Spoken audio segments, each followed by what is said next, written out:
Make sure to check out Rebeloper.com if you want to meet me on a one-on-one Zoom call. Now, in the previous episode, we talked about how to go from completion handlers to async await.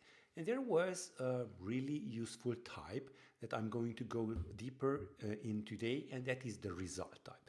So let's just see how this looks like currently. Well, I just have a simple Xcode project. And let's say we have, and I'm just going to type everything here into this one file, but feel free to just separate things. It's just a tutorial. So let's say we have a struct of profile, and that would be name of type string. Okay, so let's say we have some sort of service that is going to give us back an array of profiles. So let's have that struct of API, and we just have, again, this is not asynchronous, then you know, we are going to use completion handlers right over here. So we are going to say a func fetch profiles, and then the completion render right over here. So completion at escaping, and then we would just have simply an array of profiles over here. So profile, there we go. And let's create some. So let profile1 equals profile with a name of either. Let's duplicate that, and let's have Bob right over here, and then let profiles equals that array, so profile1 and then profile2. Oh, did not duplicate, well, did not rename it, so there we go, we have profile2. And then we would just say completion and then the profiles.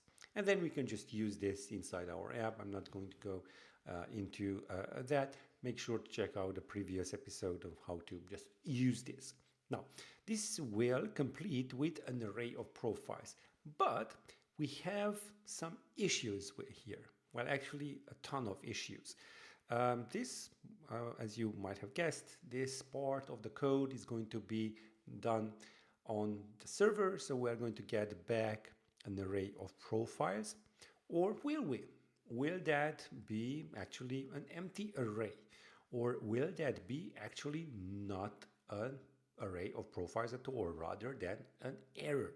So that's what we are going to solve here today. I'm just going to go by incremental steps and show you some solutions, and then their drawbacks, and then of course come to the ultimate result type, which solves kind of everything. Okay, so if we are going to say, okay, we are going to have profiles, and if it's going to come as an empty array, then somewhere here on the view, we would need to check if that array of profiles is empty or not, which is kind of okay, but there should be a better way of doing things.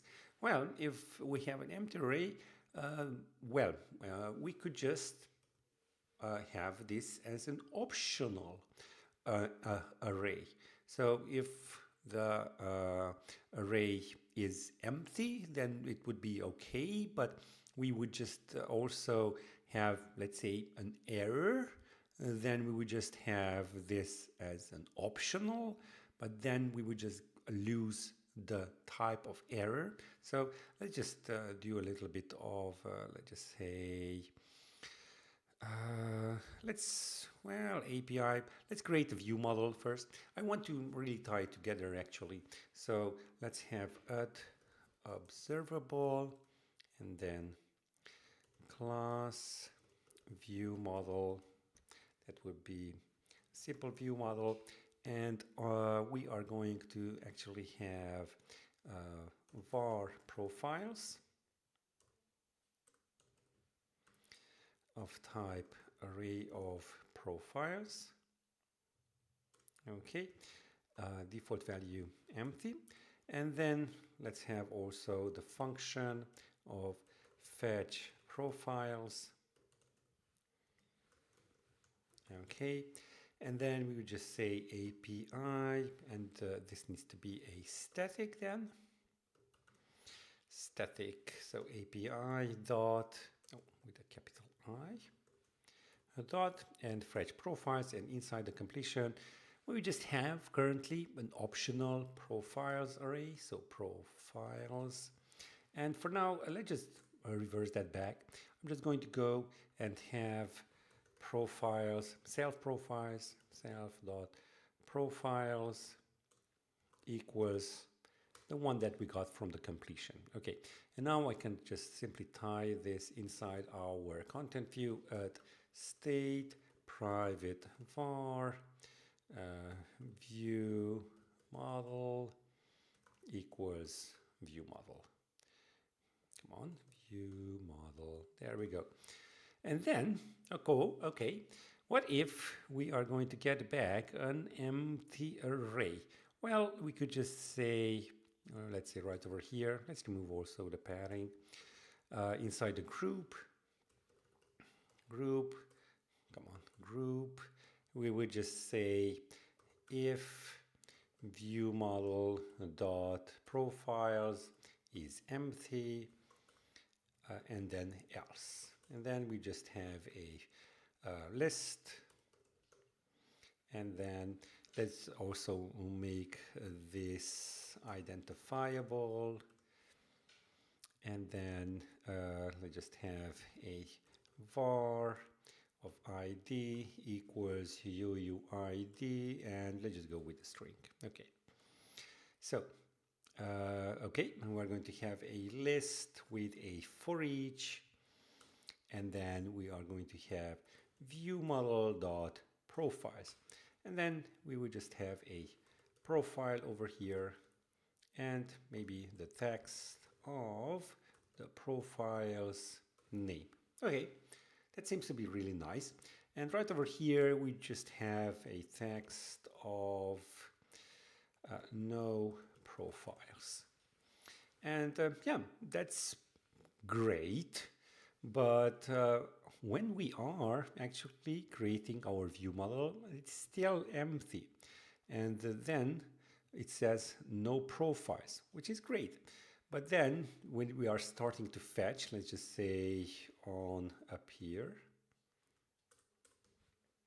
we would just say view model dot fetch profiles, which is going to fetch the profiles. And yeah, we need to introduce also states. Go ahead and check out one of my previous videos where I cover all of the states. But for now, this is kind of okay. So we are getting, when we are getting an empty array, we are going to say no profiles. Okay, but what about error handling? Well, you could just make this optional to make your life a little bit harder. So now we have this optional. So want to say, first of all, guard let unwrap our profiles. Else, for now, we are just going to return. And yeah, that will solve it. But we are just going to return. We're not going to do anything. So what you could just do is just have maybe a error message, and that would be a string, and let's just have that as an empty one. And then you would just go and have another if statement if error message, view model dot error message is empty. Then we're just going to do all of this, there are no errors. Else we would just have, I don't know, text view model dot error message. And yeah, we did not even add a retry button. Again, take a look at the one video where I go through the states. This is also okay. Oh, by the way, we just forgot to add in the error message. So let's just say error message equals, I don't know, error right over here. And we still did not propagate back error message, let's just see, self, yes. self. We did not actually say what type of error we are, and we could not move it outside. We are going, this is kind of making sure this is the server. It's going to give us back the actual error. So making this nil, like completion nil, would actually not work. It's error message right over here. It's a generic error. You should actually move the error, or at least the error message, up the chain. So this is still not good enough. And that's where I purposefully just gone through all of this kind of mess so you can see what we are actually avoiding. So instead of all of this mess, we are going to use the result type. So the result type is a tuple. It has the actual value, generic value, and then the error. So we can just simply pass the error forward.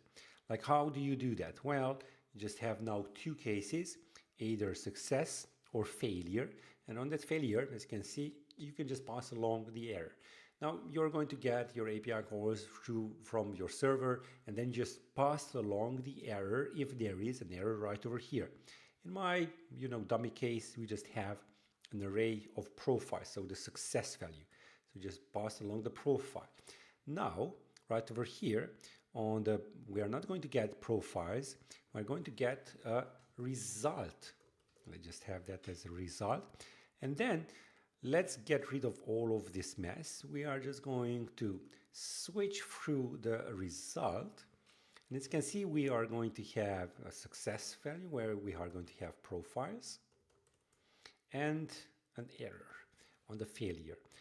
Now you could just go with the error message if you want to, but you have the error available, which you can propagate all the way up to your view.